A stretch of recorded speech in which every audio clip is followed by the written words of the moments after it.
It's Friday, August 7th, coming to you live from our studio in Seoul. I'm Shin Se-min. And before we get started, these are the stories we're following at the top of the hour. The rescue and restoration process is now underway after Seoul and the surrounding areas were drenched by heavy downpours. There are at least 18 fatalities and 15 others still missing, with thousands more seeking refuge. The U.S. revises its travel advisory for the whole of South Korea by lowering the guidelines for the city of Daegu after the COVID-19 situation there has improved in that city. Washington also kept North Korea on the level 4 or do not travel list due to COVID-19 concerns. Thousands of doctors in South Korea hold a mass one-day walkout in protest of the government's healthcare reform bill that transforms recruitment and management in the health sector. Doctors, however, say the issue shouldn't be on shortage of doctors, but about healthcare policies. Our starting point this morning is the heavy downpours that drenched the central part of the country, including the capital of Seoul. Some 2,500 people have to evacuate their homes this past week alone to avoid danger from the heavy rain that led to deadly flooding. As of 8 a.m. this Friday, at least 27 people are either dead or missing, and that's apart from the additional 1 fatality and 5 others still missing from a rubber boat and a patrol ship capsizing at Dam in the city of Chuncheon. In response to the flood damage, the government is looking into announcing special disaster zones sometime later today. Parts of Gyeonggi-do, Chungcheongbuk-do, and Chungcheongnam-do provinces are likely to be labeled as special disaster areas as they have been hit hardest by the rain. Now, the north of the border has also been battered with heavy rain in the past couple of days, and North Korean leader Kim Jong-un visited a village in Hwanghae-bukdo province, one of the regions hit hard by the recent floods. The Korea Central News Agency said Kim visited areas in Eunpa County and ordered officials there to distribute his own reserve stocks of grain to help people suffering from the damage. Now, the leader Kim also ordered officials to supply bedding, daily necessities, and medicine, and mobilize the army to help with the reconstruction process. The KCNA says that nearly 730 homes and 600 hectares of rice paddy were flooded and more than 700 homes were destroyed.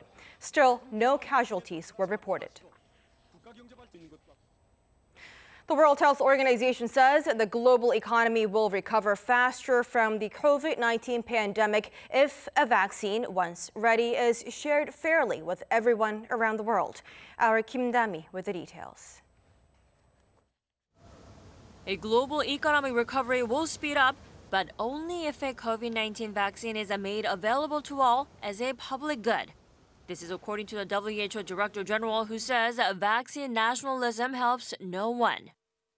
Vaccine nationalism is not good. It will not help us. When we say it should be a global public good, it's not sharing for the sake of sharing.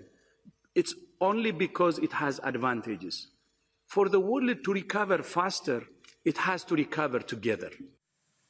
While the Director General says ensuring the safety and efficacy of vaccine is a top priority, U.S. President Donald Trump says a COVID-19 vaccine may be ready right around the November 3rd election day. In a radio interview Thursday, Trump expressed confidence that it may even be possible before November. His comments differ from health experts who have repeatedly said the most likely date to be by the end of the year or early next year.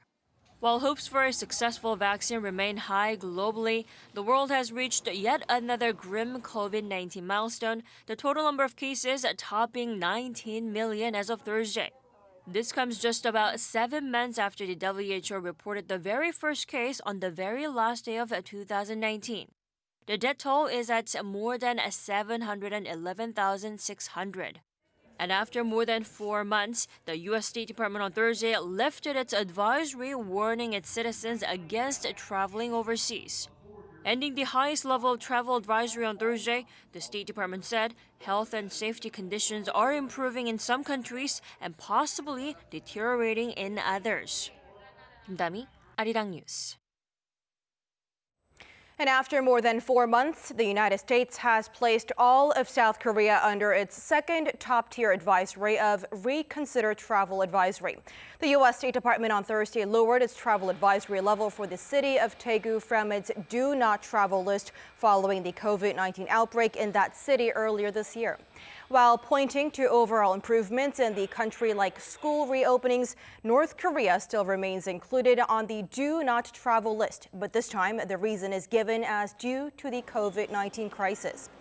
Pyongyang has so far yet to confirm single coronavirus case within the regime.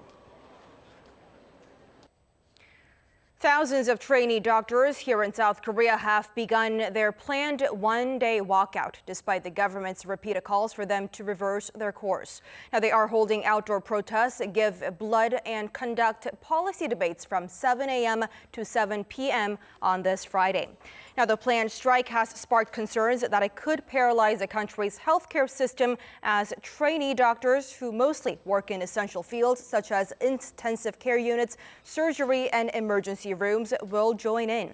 Now, this comes in protest to the government's plan to add 4,000 medical students over the next 10 years to increase the number of doctors and boost the response to future public health crises. Doctors, however, argue that the country's healthcare policies, not the shortage of doctors, have caused a lack of sufficient patient care in essential medicine and workforce, only weakening medical communities' competitiveness. The South Korean government is set to donate some $10 million to North Korea, and this is the first humanitarian aid to the regime since the inauguration of Seoul's new unification ministry last month. And the amount is nearly double since Seoul donated to Pyongyang last year. Our Kim Hyo-sun with more. Seoul plans to provide $10 million worth of humanitarian assistance to North Korea via a World Food Program aid project. The decision made during a meeting of the Inter-Korean Exchange and Cooperation Promotion Council on Thursday aims to provide essential food and nutrition for hundreds of thousands of young children and women in the north. This is the first humanitarian aid to the regime since the inauguration of Unification Minister Lee In-young in July, who has vowed to carry out more humanitarian cooperation projects between the two Koreas. It's important to express our sincerity to North Korea to restore inter-Korean ties. This can be done in words, but actions are more meaningful. He also stressed the need to break away from the narrow-minded perspective of linking the issue of humanitarian aid with political and military situations. The money will be remitted to the WFP next week, which will purchase goods needed by the North Korean people. The aid, which will include some 3,600 tons of corn, beans, and cooking oil, is expected to arrive in North Korea around the end of this year. An official from Seoul's Unification Ministry explains that the WFP requested the aid earlier this year, and the South Korean government engaged in related discussions with the international organization in March. Last year, the South donated $4.5 million in cash to help over 10 million North Koreans suffering from hunger. The small-scale trade or bartering between the two Koreas, which was first suggested by Minister Lee, is also expected to take place in the near future. This entails trading $150 million worth of North Korean liquor with 167 tons of sugar from the South, bypassing international sanctions that ban cash transfers. Kim Hyo-sun, Arirang News. The Pentagon says the upcoming Seoul-Washington joint military drills scheduled for later this month are partly aimed at preparing South Korea for the transfer of operational control. Speaking during a briefing on Thursday, a Pentagon spokesperson also explained that Washington hopes to make sure that it can take necessary steps to ensure that South Korea can retake OPCON in the event of war. Seoul's defense ministry has said earlier that the two allies plan to carry out a full operational capability test during the upcoming exercise after canceling an earlier one scheduled for spring due to COVID-19. And now to the developments on the U.S. and China relations. Beijing has slammed Washington over its push to ban Chinese apps like TikTok from the country's app stores. Now, this comes as U.S. Senate voted Thursday to ban the Chinese video application being downloaded onto U.S. government devices. Our Kim Jae-hee explains. China firmly opposes Washington's moves to ban Chinese apps on U.S. app stores, saying such a move would be ridiculous. Beijing's Ministry of Foreign Affairs denounced the Trump administration on Thursday, saying Secretary of State Mike Pompeo and other U.S. politicians are using national security as an excuse to suppress and contain China's high-tech firms. Their true intention is to maintain its own high-tech monopoly with those actions that violate market principles and international economic and trade rules and seriously threaten the security of the global industrial supply chain. It is typical bullying behavior. The spokesperson went on to urge Washington to correct what he called their wrong practices. His remarks come a day after Pompeo said he wanted to eliminate untrusted Chinese apps from U.S. app stores, as applications like TikTok and WeChat cause significant threats to the personal data of American citizens. The U.S. Senate on Thursday also unanimously voted to ban TikTok from being downloaded onto U.S. government-issued devices. The bill now heads to President Trump's desk to be signed into law. The tensions between the two superpowers are only expected to intensify further, as Trump administration officials on Thursday urged Trump to delist Chinese companies that failed to meet U.S. auditing requirements from U.S. exchanges. India is also making more moves on China. The Indian government, which has already banned TikTok, has now done the same to more Chinese mobile apps, including those developed by Xiaomi and Baidu. Kim Jae-hee, Arirang News. U.S. Defense Secretary Mark Esper has expressed concerns about Beijing's destabilizing activities near countries like Taiwan and in the South China Sea. According to the Pentagon, during a phone conversation with his Chinese counterpart on Thursday, Esper said it was important that China abides by international laws, rules, and norms and meets its international commitments. Esper also reiterated the importance of a constructive and stable relationship between the two sides. However, China's Xinhua News Agency reported that his Chinese counterpart urged the U.S. to stop erroneous words and deeds and avoid taking dangerous moves that may escalate the situation between the two sides. And the call between the two was the first such kind since March. Earlier this week, a huge explosion rocked Lebanon's capital of Beirut when a port warehouse containing massive amounts of a highly explosive material triggered the deadly blast. Officials there are still gathering information on how the explosion might have occurred in the first place. Our Lee Seung-jae with more. At least 145 people dead, around 5,000 injured, and dozens more still missing. The deadly blast that rocked the port of Beirut on Tuesday left an unimaginable scene of destruction.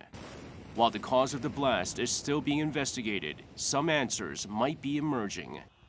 According to officials, the main cause of the explosion was the 2,750 tons of ammonium nitrate that was stored in a warehouse for 6 years.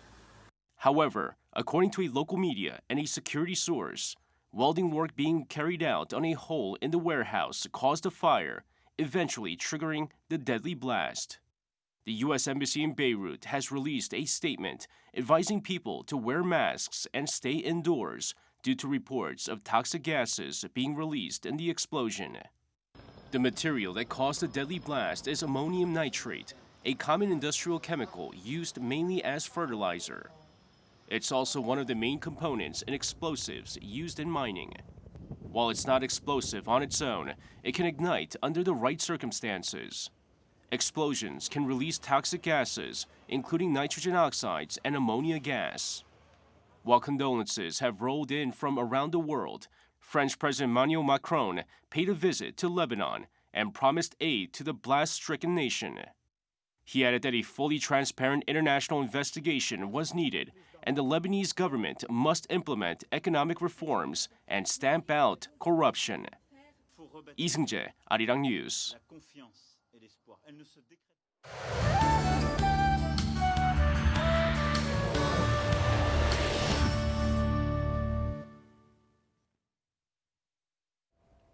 Good morning. It's southern parts of the country being hit hard by thick rain today. Monsoonal showers are falling at 30 to 50 millimeters an hour, and as we can see, the rain will get even stronger as the day goes along. In fact, the Jeollado and Gyeongsang-do provinces, as well as Daegu and its surrounding areas, are under heavy rain alerts and do expect on and off downpours throughout the day. And through tomorrow, the south coast could see more than 150 millimeters, while central parts could see more than 300 millimeters, so stay alert.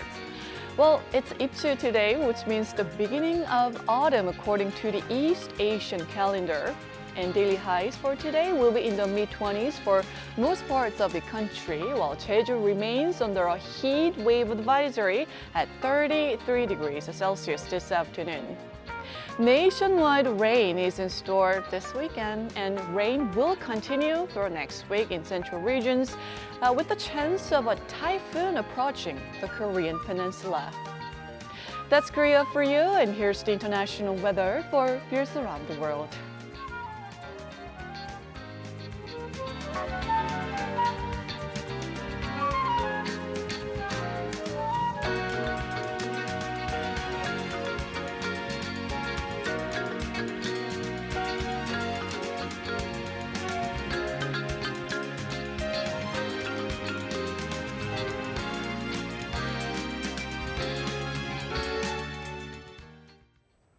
And that's a wrap for the hour, but we'll be back with more of the day's headlines coming up at noon Korea time, so stick around.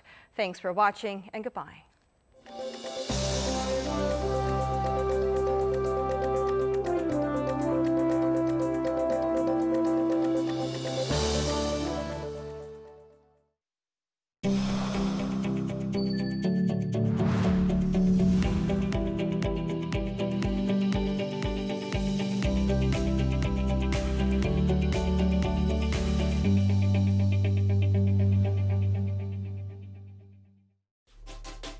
A scorching summer. Beaches around Korea are opening one after another.